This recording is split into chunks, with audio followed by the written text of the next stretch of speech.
Hello students, कैसे हैं आप लोग।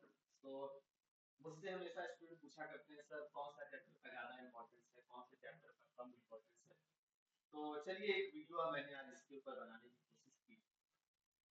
टॉपिक वाइज डेटा तो अभी नहीं है। इस वीडियो में मैं सिर्फ चैप्टर वाइज बताऊंगा कि किस चैप्टर का इंपॉर्टेंस कितना है। ओके। सो इस स्टैटिस्टिक्स में मैंने जेई मेन के सारे क्वेश्चंस, नीट के, जेई मेन के पिछले 10 साल के क्वेश्चन, नीट के पिछले 10-12 साल का क्वेश्चन, प्लस जेई एडवांस के 10-12 साल का क्वेश्चन, प्लस थोड़े स्टेट लेवल के एग्जाम, मतलब Karnataka CET, Bengal JE, Maharashtra CET के क्वेश्चंस भी डालने हुए हैं। ओके। ये जो सीईटी है इनके क्वेश्चंस पिछले 2-3 साल के ही होंगे, पूरे नहीं। सो कुल मिलाकर हमने 10,000 क्वेश्चंस कंप्लीट, 10,000 क्वेश्चंस इस टोटल नंबर ऑफ क्वेश्चंस जो इसमें हम कवर कर रहे हैं वो लगभग 10,000 से थोड़ा ज्यादा है, पर हम लोग इसको 10,000 की कंसीडर करेंगे। Now out of these 10,000 questions, सबसे ज्यादा जो क्वेश्चन, सबसे ज्यादा क्वेश्चन जिस चैप्टर से पूछे गए हैं उसका नाम है kinetic theory of gases and thermodynamics.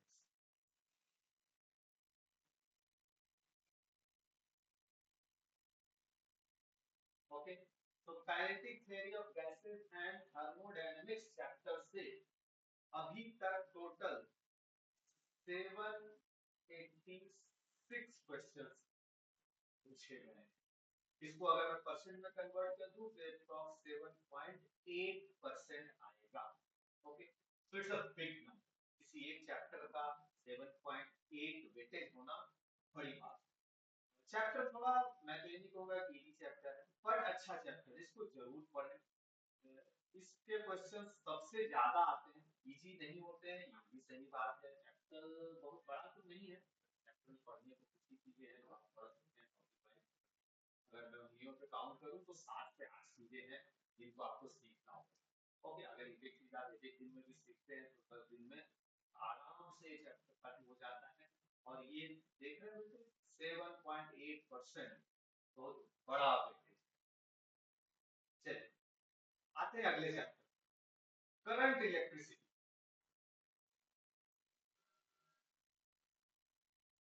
Current chapter आपका स्कूल से ही ये चैप्टर जाना पहचाना चैप्टर, कुछ बच्चों का फेवरेट होता है, बहुत अच्छी बात है जिसका फेवरेट होता है। क्वेश्चंस आई विल से कि ट्रिकी आते हैं, इट्स नॉट डिफिकल्ट क्वेश्चंस। मैंने अभी तक करंट के जितने भी क्वेश्चंस देखे हैं मैं तो यही कहूंगा कि बिना पेन के भी सॉल्व किए जा सकते हैं, वैसे ही क्वेश्चन है, बट ट्रिकी होते हैं। यू कांट जस्ट से कि आपको फिजिक्स आती है और आप। ओके। देखते हैं इसके कितने क्वेश्चन पूछे गए हैं आउट ऑफ 10,000। आउट ऑफ 10,000 हमें टोटल 676 क्वेश्चंस मिले, यानी 6.7%। परसेंट में बात करें तो ज्यादा थोड़ा समझ में आता है। तो मैंने जानबूझ के 10,000 क्वेश्चंस भी कंसीडर किए हैं, तो 10,000 में परसेंट निकालना आपके लिए इजी हो जाता है। ओके। तो 6.7% क्वेश्चंस आपको इस चैप्टर से आते हैं।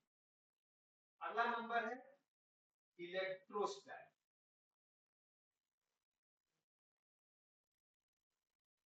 ओके। इससे कहूंगा कि नॉट इजी चैप्टर, बड़ा चैप्टर ही है, बट बड़ा के साथ साथ हमारे पास ये भी तो ऑप्शन देखिए कि इसका वेटेज भी तो कितना ज्यादा आएगा। ठीक है। तो इसका वेटेज चेक करते हैं। 570 क्वेश्चन, यानी 5.7%। ओके। सो इलेक्ट्रोस्टैट बड़ा चैप्टर है। आसान या कठिन में यही कहूंगा कि आपको इस चैप्टर को 2 बार पढ़ना है। जैसे अभी थोड़ी देर पहले मैंने कहा ना, करंट आपका वेल नोन चैप्टर है, आप पहली बार पढ़ेंगे आपको शायद सब कुछ समझ में आए, लेकिन इलेक्ट्रोस्टैट पहली बार पढ़ने से किसी बच्चे को कुछ समझ में नहीं। तो उसे पढ़ने के लिए आपको 2 बार पढ़ना पड़ता है, एक बार पूरा पढ़िए, जितना समझ में आता है ठीक है, जितना नहीं समझ में आता है डोंट वरी, लेकिन 1 महीने बाद इस चैप्टर को दोबारा पढ़ें। ओके, इस चैप्टर को अच्छे से पढ़ें, इसका वेटेज बहुत ज्यादा, और चैप्टर का एक छोटा सा भाई भी है, जिसको मैंने अलग से लिया है, कैपेसिटर। वैसे तो इसका वेटेज कम है बट ठीक है, मैं साथ में डाल देता हूँ कैपेसिटर। सो अगर इलेक्ट्रोस्टैट पढ़ते हैं आप तो साथ में कैपेसिटर भी पढ़ सकते हैं, और इसके नंबर ऑफ क्वेश्चंस हैं 311, यानी 3.1%। तो अगर आप इन दोनों को कंबाइंडली इलेक्ट्रोस्टैट बोलते हैं तो यू कैन से कि टोटल वेटेज 8.8% हो जाता है, जो कि केटीवी एंड थर्मोडायनेमिक्स से भी ज्यादा होता है। ठीक है, तो उस पॉइंट ऑफ व्यू से ये बहुत ही इंपॉर्टेंट चैप्टर हो जाता है। ओके, चलिए एक और हाई वेटेज वाला चैप्टर की बात करें, ज्योमेट्रिकल ऑप्टिक्स। ओके, जिसमें हम लोग लेंस एंड मिरर्स पढ़ते हैं। तो इसमें भी क्या खास बात है कि ये भी आपने स्कूल में पढ़ा था। ओके, तो आपको सारे फॉर्मूले पहले से मालूम है, मैग्निफिकेशन हो गया, प्लस माइनस साइन कन्वेंशन हो गया, तो बेसिक सारी चीजें आपको पहले से समझ में। आपको बस यहाँ कॉम्प्लिकेशन जो यही वाले डालते हैं वो ज्योमेट्री रिलेटेड होता है, तो अगर आपको ज्योमेट्री अच्छे से समझ में आती है तो इसमें कोई दिक्कत नहीं। तो देखते हैं ज्योमेट्रिकल ऑप्टिक्स से कितने क्वेश्चन पूछे जाते हैं। 521 521 क्वेश्चन अभी तक पूछे गए हैं, जिसको हम परसेंट में कन्वर्ट करें तो 5.2% हो जाता है। ओके, तो ये हमारे पास एक लिस्ट हो गई उन चैप्टर्स की जिनका वेटेज हाई है। टोटल 1 2 3 4 5 इलेक्ट्रोस्टैट के साथ हमने कैप्सूल को मर्ज कर दिया, मिलता जुलता चैप्टर है, साथ में उसको पढ़ते हैं, इसलिए उसको उसके साथ में मर्ज कर दिया है। बाकी यू कैन से कि कैप्सूल एक कम वेटेज वाला चैप्टर है, बट ठीक है, इलेक्ट्रोस्टैट पढ़ रहे हैं तो कैप्सूल को छोड़ने में कोई फायदा नहीं। ओके, अगर आप सिर्फ इतने ही चैप्टर फिजिक्स के पढ़ के जाते हैं, सिर्फ इतने ही चैप्टर्स फिजिक्स के पढ़ के जाते हैं जेईई का एग्जाम देने, पर अच्छे से पढ़ो। ऐसा नहीं है कि आप 25 चैप्टर पढ़ के जा रहे हैं और उसके जगह सिर्फ 5 चैप्टर पढ़ के जा रहे हैं, तो आपको सिर्फ 20% ही मेहनत करनी है, नहीं। अगर आप इन 5 चैप्टर पे फुल 100% मेहनत करते हैं, प्लस बाकी चैप्टर जैसे हल्के पढ़ रहे हैं, तो इन सब का वेटेज अगर आप ऐड करें तो यू कैन सी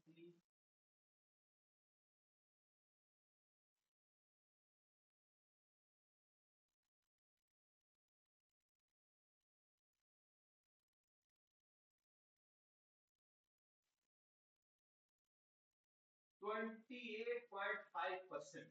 मींस इसके साथ अभी एक चैप्टर और किसी को मिक्स कर दिया जाए तो इसका वेटेज उतना हो जाता है जिसमें आप जेई मेन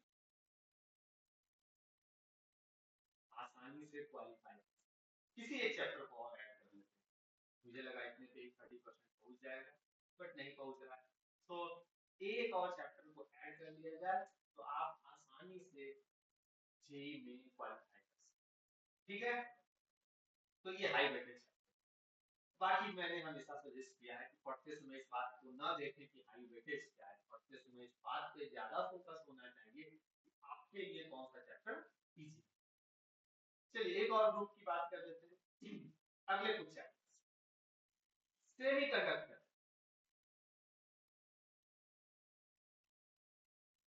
जिसमें लॉजिक गेट वगैरह वगैरह भी आते हैं। इसके कितने क्वेश्चन पूछे गए? 592, यानी लगभग 5%। बात करते हैं अगला chapter, atom and nuclei. Okay, 492 इसके भी है, इसके 495, 492 ये भी लगभग 5% में लिख दे रहा हूँ, 4.9% है, 5% जो वापसी देख रहे हैं। रोटेशन,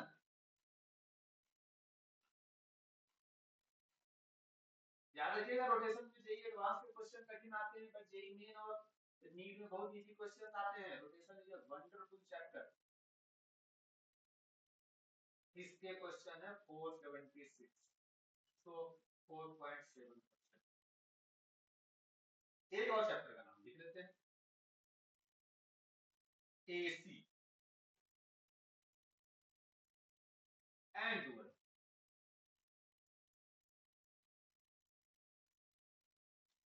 ओके, एसी के टोटल है 459 और डुअल नेचर के हैं 423। तो इसके हो गए 4.5%, इसके हो गए 4.2%। अगर मैं इन चैप्टर्स को काउंट करूं, 1 2 3, लगभग 24 या 23%, चलिए 23% कवरिंग है। अब इसमें और इसमें अंतर क्या है, यहाँ पर 28% कवरिंग था, यहाँ 23, थोड़ा कम है।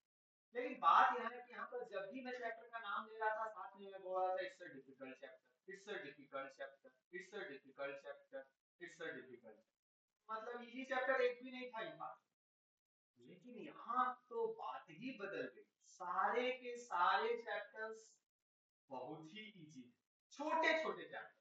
सेमीकंडक्टर बहुत छोटा चैप्टर है, पढ़ने में एक दिन लगता है, बस सिर्फ एक दिन में आप सेमीकंडक्टर आसानी से। एटम सिर्फ फिर से कहूंगा एक ही दिन लगता है। न्यूक्लियाई थोड़ा बड़ा है, थोड़े कॉम्प्लिकेशन है, रेडियो एक्टिविटी वगैरह मिलाते तो थोड़ा कॉम्प्लिकेटेड होता है, बट ठीक है, उतना भी कठिन नहीं है। रोटेशन थोड़ा बड़ा है, आप इसको स्टेप बाय स्टेप पढ़ेंगे तो आपको इजी लगेगा। अल्टरनेटिंग करंट बहुत अच्छा चैप्टर है, सिर्फ एक ही चीज सीखनी पड़ती है, complex number. Okay, if you can understand complex number, mathematics का पार्ट है, एसी में बहुत अच्छे से सब कुछ समझ में आता है। डुअल नेचर अगेन बहुत ही सिंपल सा चैप्टर है, एक ही कॉन्सेप्ट है बड़ा वाला, बाकी दो तीन छोटे छोटे कॉन्सेप्ट मिला के चैप्टर बन जाता है और बहुत अच्छे से काम, ठीक है। और इतने पे आपके 23% हो जा रहा है, अगर मैं दोनों को ऐड कर दूं तो 50% कवरेज मिल जा रहा है आपको, इतने 10 चैप्टर्स। तो इसमें से 5 जो नीचे वाले चैप्टर ये तो बहुत आसान, इसमें नहीं कहूंगा कि ये कठिन है। सो आप वेटेज अगर मुझसे कोई पूछे कि सर ऊपर वाले 5 चैप्टर पढ़ने पे ज्यादा जोर दें या नीचे वाले 5, तो मैं कहूंगा नीचे वाले 5 चैप्टर्स को। जो बच्चे अभी 11th में पढ़ रहे हैं उनके लिए भाई अभी तक सिर्फ एक ही चैप्टर पढ़ाया गया है, तो रोटेशन, बाकी 4 चैप्टर अभी आपने पढ़ा ही नहीं। अब यहाँ पर देखिए बच्चे के साथ दुविधा ये हो जाती है कि ज्यादातर कोचिंग इंस्टीट्यूट वाले क्या करते हैं, सिलेबस खत्म करने का जब टाइम आता है तो उनको पता चलता है कि यार सिलेबस तो बहुत पीछे जा रहा है, तो वो जो लास्ट के चैप्टर्स हैं, ये हो गया, ये हो गया, ये हो गया, ये हो गया, ये टीचर्स को बोलते हैं सर जल्दी जल्दी पढ़ाओ, खत्म करो। जल्दी पढ़ाना यहाँ बेवकूफी होती है, क्योंकि यही चारों चैप्टर तो हाई वेटेज वाले हैं और छोटे छोटे चैप्टर, ये छोटे चैप्टर इतने छोटे हैं कि टीचर्स भी एसी चैप्टर एक दिन में खत्म कर देता है क्लास। ओके, डुअल नेचर एक दिन में खत्म कर देता है, एक एक दिन में टीचर एक एक चैप्टर खत्म करता है, इतने छोटे चैप्टर।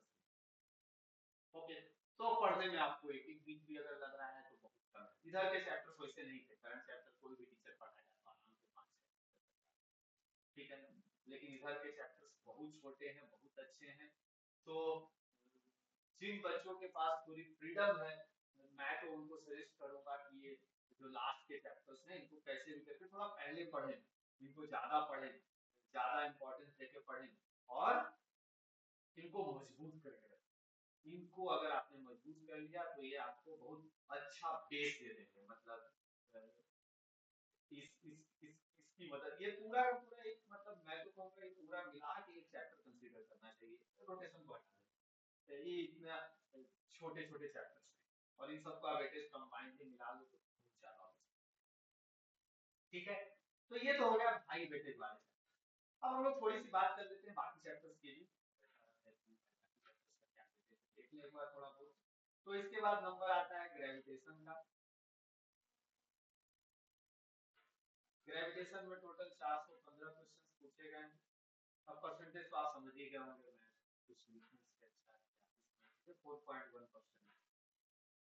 अगला है वेव ऑप्टिक्स। अभी वेव ऑप्टिक्स भी अच्छा चैप्टर है, इस पढ़ने को एक ही कॉन्सेप्ट है मेन, तो वो अपना यंग स्टर्स स्लिट एक्सपेरिमेंट, और एक वेव, ये दोनों चैप्टर एक ही जैसे हैं, दोनों में क्वेश्चंस मैच मैच करते हैं। 397 और वेव में है 392। ओके, तो इनको अगर कंबाइनली पढ़े तो वी कैन से कि ये फिर से हाई वेटेज वाला एक चैप्टर हमें मिल जाता है। ठीक है, और थोड़ी बात कर ले प्रॉपर्टीज ऑफ मैटर।